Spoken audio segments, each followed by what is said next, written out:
it's Lisa Hiles from Perfectly Spoken. How are you? Thank you for joining me for lesson 1 of my B1 intermediate level course for those of you with an IELTS score of about 4.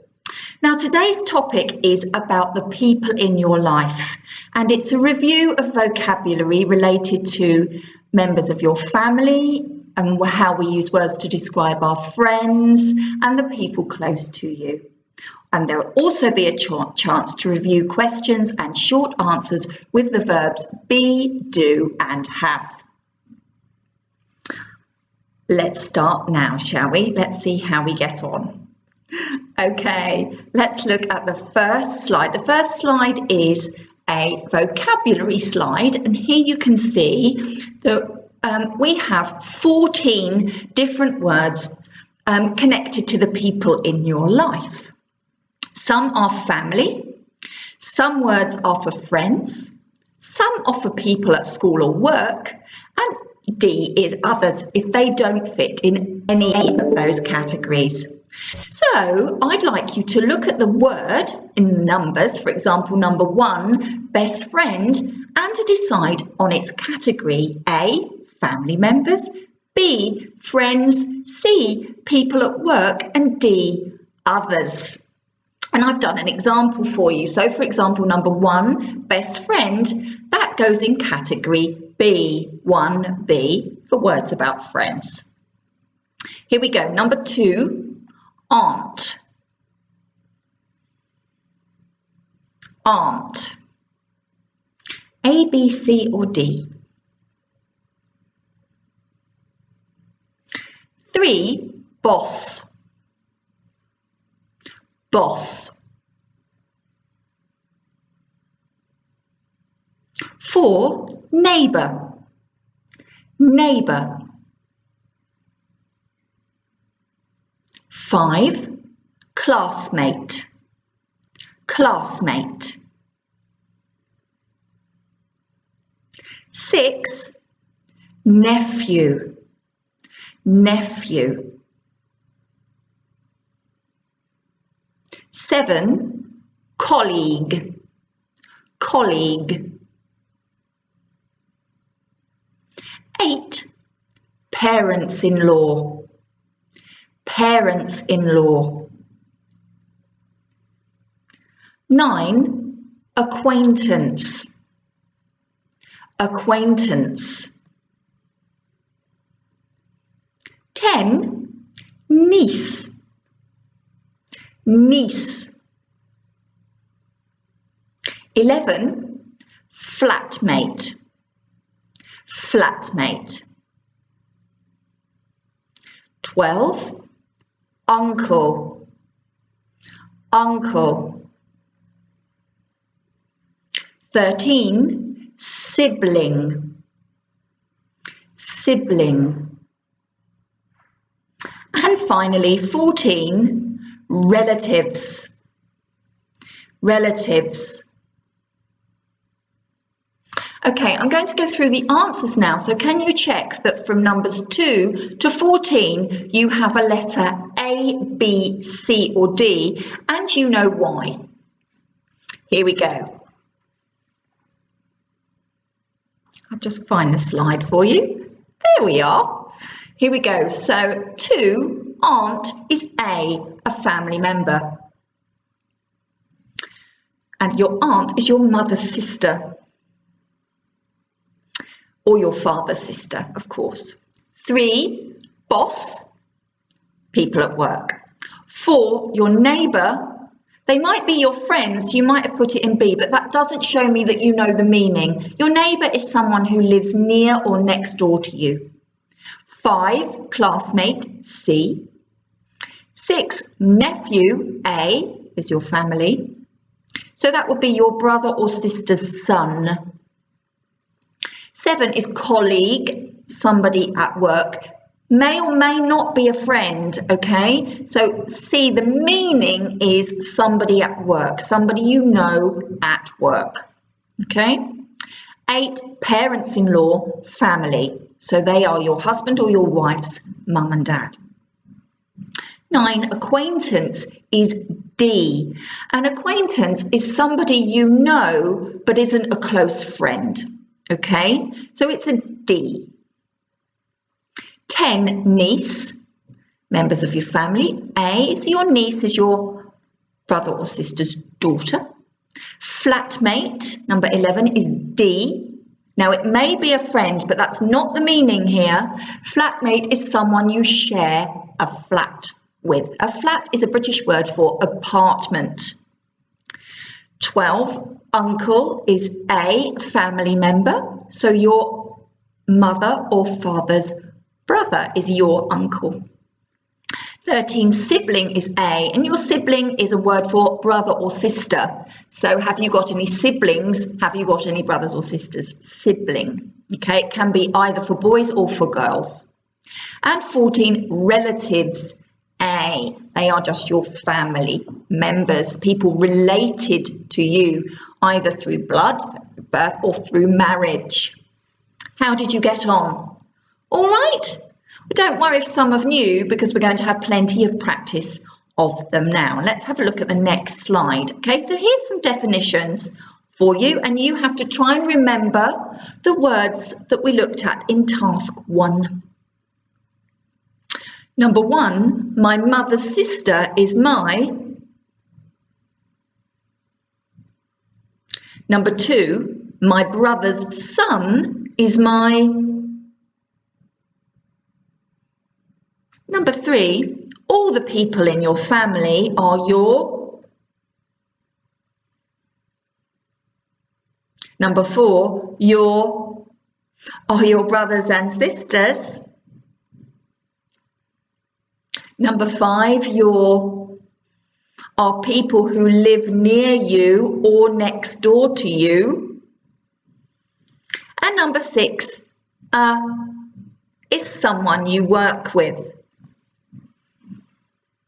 Okay, so you can stop the recording here if you want more time to think about those definitions and to go back to task 1. If not, here are the answers.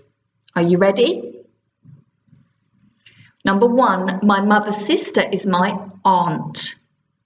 Number 2, my brother's son is my nephew.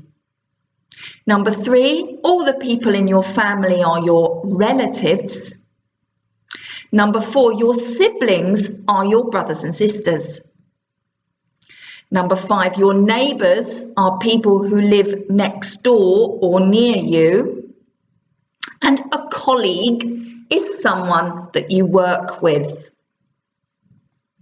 Okay, so if you had any trouble with those at all, maybe with the spelling or with the meaning, it's time to stop now and just fill in those gaps. Give yourself some time to make sure you know before we move forward, okay? Because the next task builds on what you know from task 1. Okay, here we go. Let's have a look at task 3. Sorry, there we go.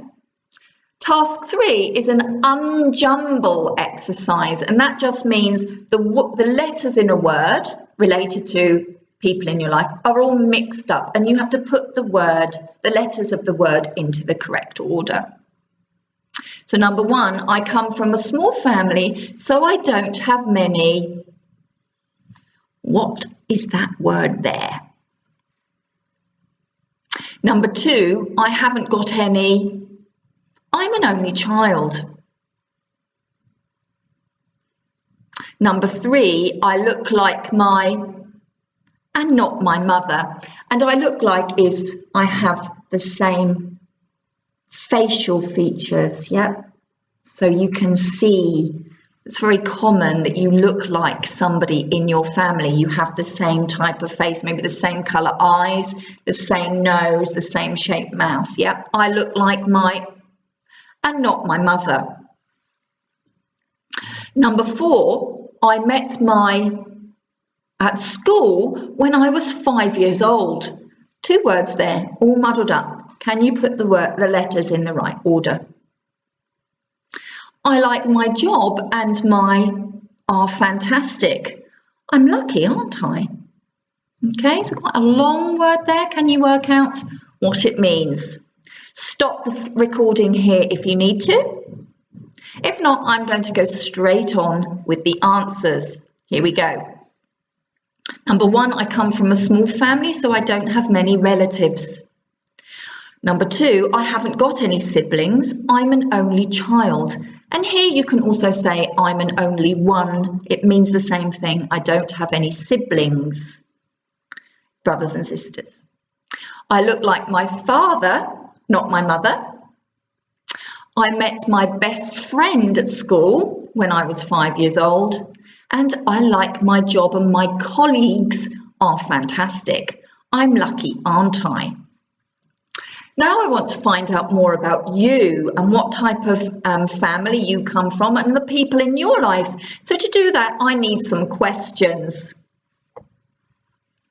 Here are some questions, but the auxiliary do, are and have are all mixed up. So can you fill in the gaps for me? Here we go. Number 1, you come from a large family?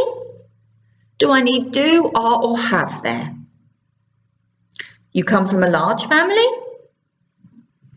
Number 2, how many siblings you got? How many siblings you got? Number 3, who you look like, your mother or your father? Who you look like, your mother or your father? Number 4, you got a best friend or you prefer to have lots of close friends? You got a best friend or you prefer to have lots of close friends? And finally, number 5, you have a good relationship with your colleagues? Okay, so if you need more time, stop the recording there and think, do I need do, are or have in the gaps there? As if not, here come the answers. Number 1, do. Do you come from a large family? Notice my pronunciation there, not do you. Do you come from a large family? Do you come from a large family? Number 2 is have. How many siblings have you got? How many siblings have you got? Remember, have got is the same meaning as to have, okay? But it's do you have you got? Number 3, do. Who do you look like? Your mother or your father? Listen again, who do you look like? Your mother or your father? So again, the do you goes together to do. Who do you look like? Your mother or your father? Number 4, have. Have you got a best friend? Or do? Do you prefer to have lots of close friends? Yeah. Have you got a best friend? Or do you prefer to have lots of close friends? And number 5 is do. Do you have a good relationship with your colleagues? Listen again. Do you have a good relationship with your colleagues? I hope you got all of those right. I'm sure you did. Now I'd like you to spend a minute answering the questions so that they are true for you. This kind of personalisation helps you to remember the questions and to remember the auxiliaries so that when you come to practice these, you're a little bit more prepared and a little bit more fluent. Thank you. That's the end of my lesson on the people around you. We've looked at some vocabulary and we've reviewed short questions and answers with be, have and do. I hope you've enjoyed it and I look forward to seeing you again for lesson number 2. Thanks very much. Bye for now.